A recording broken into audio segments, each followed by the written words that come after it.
host with the most general, as always. Welcome back, welcome back. So I stumbled upon a movie on Amazon Prime. I'm not even call it deep find because this movie is not even worth calling a deep find. Oh my god. So the movie that I stumbled upon is Spellcaster from 1988, but was not released until 1992. Yeah, I guess even back then they realized they had a heaping pile of shit on their hands, but figured, hey, we got this completed movie, may as well eventually release it. And really the only person in here that I even remotely know is Adam Ant. For those of you who do not know who Adam Ant is, he was an 80s pop star and everything. Not a bad artist, actually. Really, honestly, like, I'm not a big fan of his music, but catchy little 80s songs and stuff, so I'm just saying, I'm not, like, gonna bash Adam Ant or anything, but this movie had the potential in so many ways to even be, like, a bad movie, but it's good type of movie. Basic premise of this movie is that this music channel, overseas music channel, kind of like an MTV version of basically an MTV-esque type of channel from like Britain or something, holding a contest to spend like the night in a supposedly haunted mansion, or this mansion or whatever, and whoever finds this $1,000,000 first will win that $1,000,000. And to have the sort of celebrity aspect, they have this fictional 80s pop icon equivalent to, say, like Madonna or Cyndi Lauper, any sort of number of those female artists back then, to kind of come and participate in this. Now, here's the thing, and this actually will come into play later on. And by the way, I should probably confess, there's probably going to be spoilers in this. I was going to try not to, but like, it's not even worth your guys' time, honestly, this movie.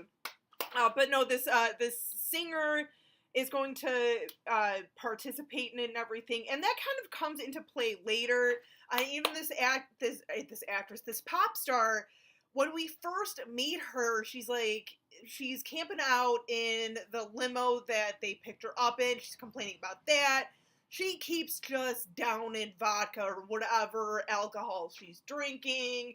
Just not a very pleasant celebrity. Yeah. And like mainly everyone who has been selected are from, like foreign countries such as, like Great Britain, Ireland, Italy and stuff. So different places. But then there's this brother-sister duo from the States, I think from like Detroit or something, or somewhere here within the States and everything. So of course we gotta have our American actors, and they are kind of set up as like the token good people trying to like figure things out. They they express how they do need this money. They're both working at this crappy ass like restaurant or whatever. Their boss is a pig, just real nasty and everything.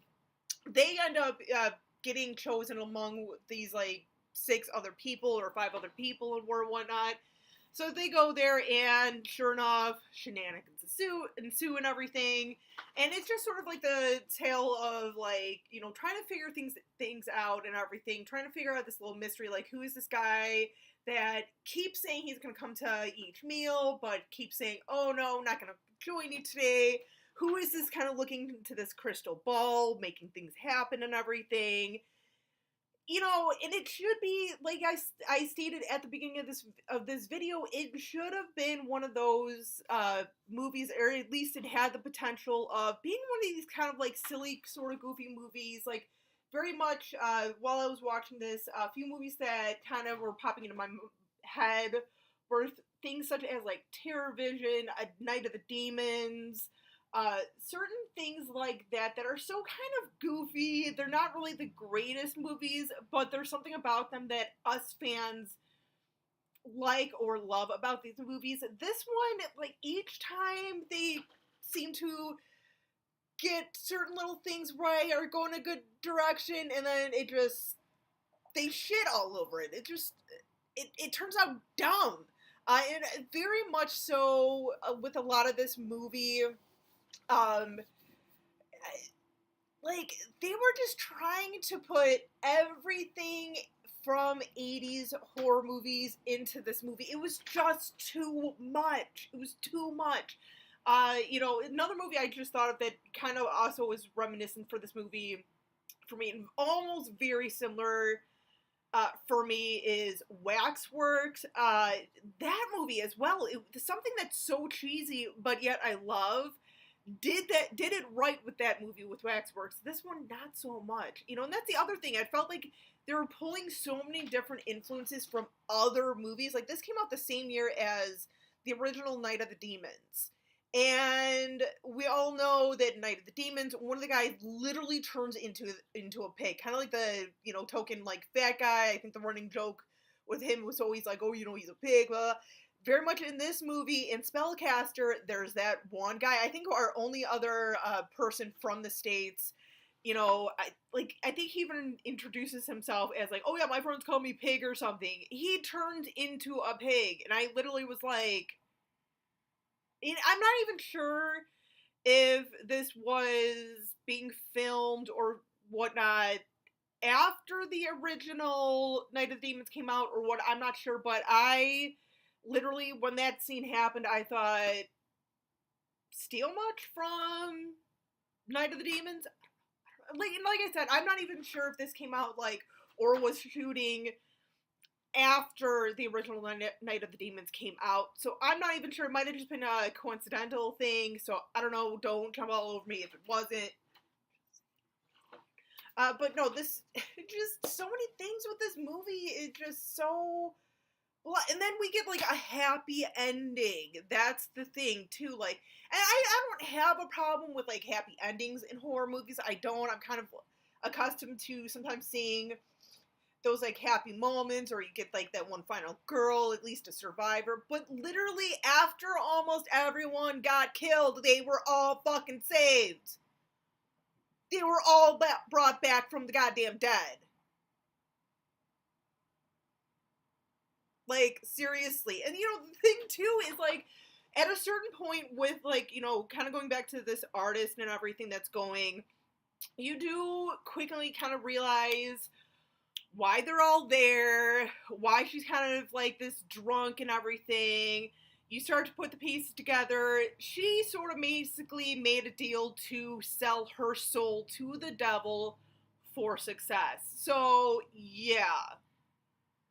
That's the other thing, too. It's one more layer of, okay, well, we need a reason of why this guy is doing this to everyone and why this singer is like this, and let's just go ahead and do this. It didn't work. It did not work. Don't even waste your time on this movie, you guys. And that's, and you guys should know, too. Even if a movie's bad, I'm yeah, it was kind of bad, but whatever. I've seen worse. This is one of those where I'm this is, the worst. Oh, if anyone does actually really enjoy this movie, oh my god, props to you. Props to you, because you're seeing something in this movie that I didn't, but for me, I just can't find anything redeemable in it. I really can't. I really can't. So, I don't know. Like I said, it's on Amazon Prime. If you guys really are curious about this movie, check it out, but I'm not going to tell you guys necessarily to go check it out. I'm just saying. But anyway, if any of you guys are aware of this movie, have seen this movie or not, please let me know your thoughts in the comments below. Like I said, if you liked it, awesome. I'm not going to troll you guys. You guys should know that by now. I'm not going to troll you guys if you have differing opinions on something something with me. So I'm just saying. But till next time, as always, stay creepy, classy, and a little bit sassy.